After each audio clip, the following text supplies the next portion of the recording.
বন্ধুরা, আশা করব সকলে ভালো আছেন। আপনারা দেখছেন আজকের রাজনীতি।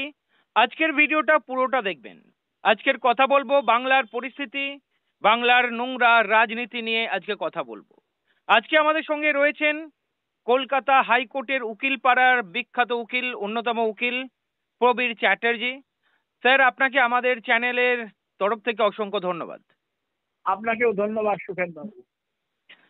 স্যার, আপনি দেখতে পাচ্ছেন রাজ্য রাজনীতি যেভাবে চলছে, আমরা দেখতে পাচ্ছি একদিকে বিজেপির সাম্প্রদায়িকতা, অন্যদিকে আমরা দেখতে পাচ্ছি দীঘাতে পুরীর মন্দির উদ্বোধন নিয়ে, পুরীর ধাম বলা চলে।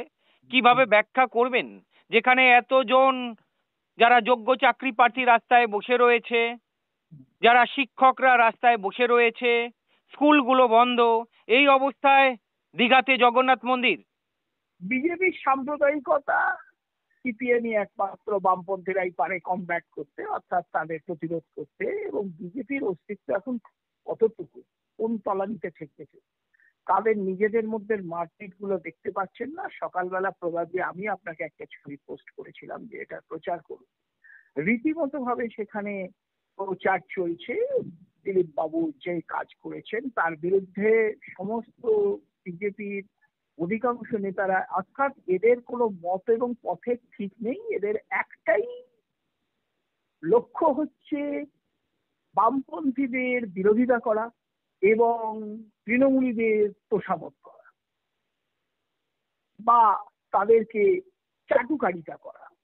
এর বাইরে কিছু হতে পারে না, এর বাইরে এরা কিছু জানে না।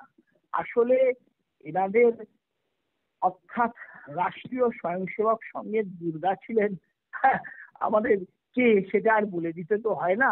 আমি নামগুলো উচ্চারণ করতে না খুব খারাপ লাগে বলে সবসময় নাম উচ্চারণ করি না। ওই জন্য আমাকে একটু আপনি কিছু মনে করবেন না। তবে আমার স্মৃতি যদি কোনো বিশ্বাসঘাতকতা না করে থাকে আমার সঙ্গে, তাহলে আমি বলবো যে সিঙ্গুর মামলা থেকে, সিঙ্গুর থেকে, নন্দীগ্রাম থেকে সমস্ত কিছুর পিছনে মদতদাতা এবং একমাত্র মদতদাতা, এনার পেছনে ছিল একমাত্র ভারতীয় জনতা পার্টি এবং তার সহযোগী যে সমস্ত দলগুলি এবং রাষ্ট্রীয় স্বয়ংসেবক সংঘ। সুতরাং বুঝতেই পারছেন যে এনাদের দুই ফুলে শুধু শিবির পরিবর্তন যে কোনো সময় হয়। এবং এই নিয়ে দিলীপ বাবুকে যখন বলেছেন আইনজীবী কৌস্তব বাগচি, তখন কৌস্তব বাগচিকে নির্মম ভাবে দিলীপ বাবু বলেছেন 4 টাকার গামছা বাঁধা উকিল সে আমাকে শেখাচ্ছে। বা শুভেন্দুবাবু সম্বন্ধে বলছেন আগে তো তৃণমূলের তোষামোদি করতেন, চাটুকারিতা করতেন, তাদের দলের সঙ্গে ছিলেন, এখন আমাকে বিজেপি শেখাচ্ছে। সুতরাং বিজেপির যে কলহ দীর্ণ অবস্থা, এটা মানুষকে নতুন করে চোখে আঙুল দিয়ে দেখানোর কিছু নেই। আর যেটা জগন্নাথের দেবের মন্দির যেটা হয়েছে পুরীতে, পুরীর অনুকরণে দীঘায় 205 কোটি টাকা ব্যয়, আমার স্মৃতি যদি কেউ আমার সঙ্গে বিশ্বাসঘাতকতা না করে থাকে, 205 কোটি টাকা ব্যয়, তাহলে ধরে রাখুন এই অর্থের বিনিময়ে কতগুলো হাসপাতাল হতে পারত, কতগুলো স্কুল কলেজ ইনস্টিটিউশন হতে পারত, কত বেকার লোক চাকরি পেত, কত সংসারের মুখে হাসি ফুটতো।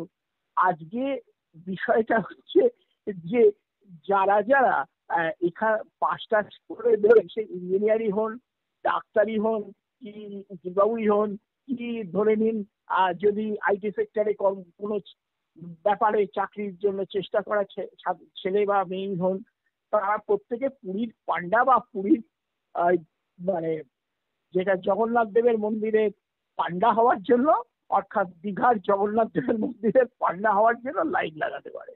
কারণ সমস্ত জায়গায় তো সেক্টরগুলি বন্ধ হয়ে যাচ্ছে এবং যেখানে বন্ধ হচ্ছে না সেখানে এতভাবে তোলাবাজি চলছে যে সেখানে সেই সব সেক্টরগুলো আস্তে আস্তে লালবাতি জ্বলার মুখে।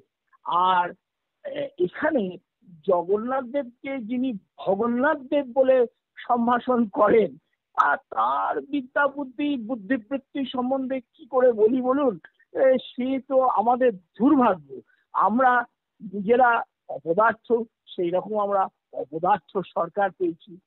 এর পরে আর কিছু এ ব্যাপারে বলার মতো জায়গাতেই নেই। কারণ যেখানে আর বিজেপির যে কলহ বেরলো, এদের যে শতচ্ছিদ্র সারা কারুর সঙ্গে, যেমন শুভেন্দু বাবু লম্বা লম্বা কথা বলেন, টক্স দেন, কিন্তু কাজের বেলায় অষ্ট রম্ভা ছাড়া বেশি কিছু বলা যাচ্ছে না ওনার সম্বন্ধে। 2 নম্বর, দিলীপ বাবুর অবস্থান তো আপনি দেখতেই পাচ্ছেন। বিয়ের পরে উনি হঠাৎ ঘুরে গিয়ে সৌজন্যমূলক সাক্ষাৎকারে চলে গেলেন এবং সেখানে গিয়ে মন্দির উদ্বোধন ছিলেন এবং তার সঙ্গে খাওয়া দাওয়া করেছেন একসঙ্গে। এবং যাদের বিরুদ্ধে তিনি এককালে বলেছেন ধোপার কাপড় কাচা করে দেবো, তাদের সঙ্গে একসঙ্গে গলা মিলিয়ে বসে একেবারে দিব্যি সমস্ত কিছু খাওয়া দাওয়া, মানে বেশ মৎসব চলছে। সুতরাং এদের সম্বন্ধে কিছু বলে সময় নষ্ট না করাই ভালো সুখেনবাবু। আমরা বলতে পারি যে মানুষও সেই রকম, তারা আজকে বামপন্থাকে আঁকড়ে ধরা উচিত, কারণ বামপন্থা ছাড়া এই মানুষের মুক্তির আর কোনো পথ বা দিশা আমি অন্তত বলতে পারছি। আচ্ছা স্যার, আমরা দেখেছিলাম কিছুদিন আগে এই বিজেপি রাস্তায় রাস্তায় চিল্লেছিল হিন্দু হিন্দু ভাই ভাই। যখন দেখলাম পুরীর জগন্নাথ ধামে দিলীপ বাবু গেলেন, সেই সময় বিজেপির নেতারা হুক্কা হুয়া করলেন এবং বিজেপি বিজেপিকেই মারছে, মানে হিন্দুরা হিন্দুকেই মারছে। এই হিন্দুরাই বলেছিল, এই বিজেপি বলেছিল হিন্দু হিন্দু ভাই ভাই। আসল ব্যাপারটা হচ্ছে বিজেপি হচ্ছে মানে ভারতীয় জনতা পার্টি একটি আপাদমস্তক সাম্প্রদায়িক। সুতরাং এখানে তারা, এবং সব থেকে বড় কথা, এরা তৈরি হয়েছে যে তৃণমূলের থেকে কিছু অংশ ভাগ পাওয়ার জন্য। এবার সেই ভাগের বকরা আরম্ভ হয়ে গেছে এবং নিজেদের মধ্যে যে খেয়ে নিজেদের মধ্যে যে গোলযোগ, নিজেদের মধ্যে যে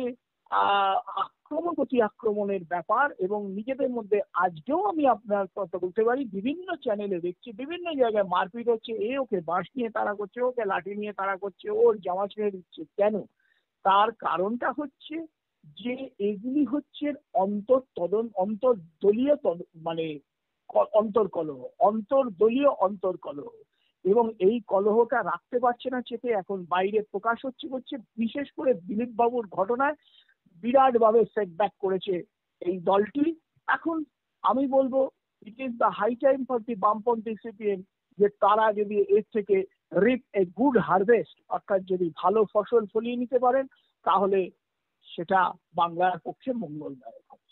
এই যে এই সময় যেভাবে বিজেপির মধ্যে গোষ্ঠীদ্বন্দ্ব, দুটো বিজেপি মানে বিজেপির মধ্যে দুটো দলে ভাগ হয়ে গিয়েছে, বামপন্থীদের কতটা সুবিধা করে দিল বলে মনে হয়?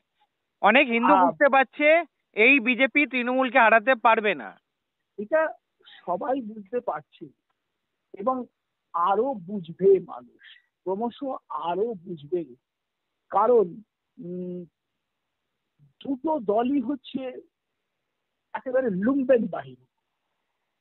প্রত্যেকে এসছে কোন রকম ভালো কাজের জন্য না, এলোমেলো কেরোদেমা লুটে পুটে খায়, এই নীতি আদর্শ নিয়ে।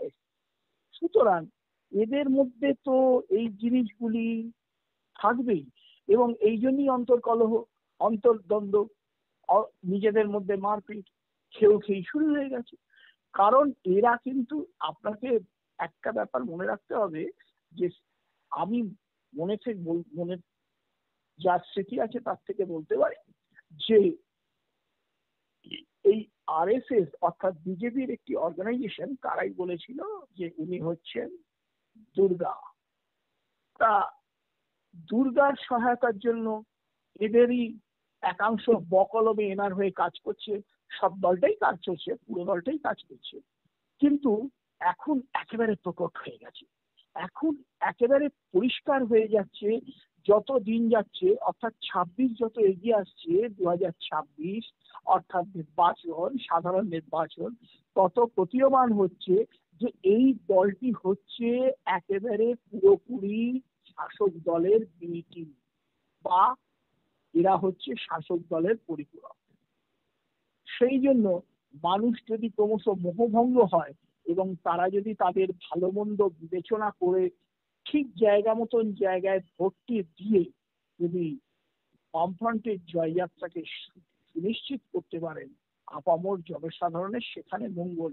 নইলে তারা শাসন দেবেন চোরজোচ্চরদের, আর তারপরে চাকরি চলে গেলে চাকরি, যোগ্য লোক চাকরি না পেলে, আমি অযোগ্য লোকের কথা এখানে ধরছি না, কারণ তারা তো প্রথম থেকেই অযোগ্য, টাকা দিয়ে চাকরি পাওয়া মানে আমি মনে করি it is a criminal offence. তাহলে যদি যোগ্য যারা, তাদের জন্য কপাল চাপড়াবো তাদের বাবা মা হিসাবে, এই দুটো জিনিস একসঙ্গে চলতে পারে না। এটা বহুদিন চলছে, 15 বছর ধরে চলছে, 15 দিনও আর চলা উচিত না।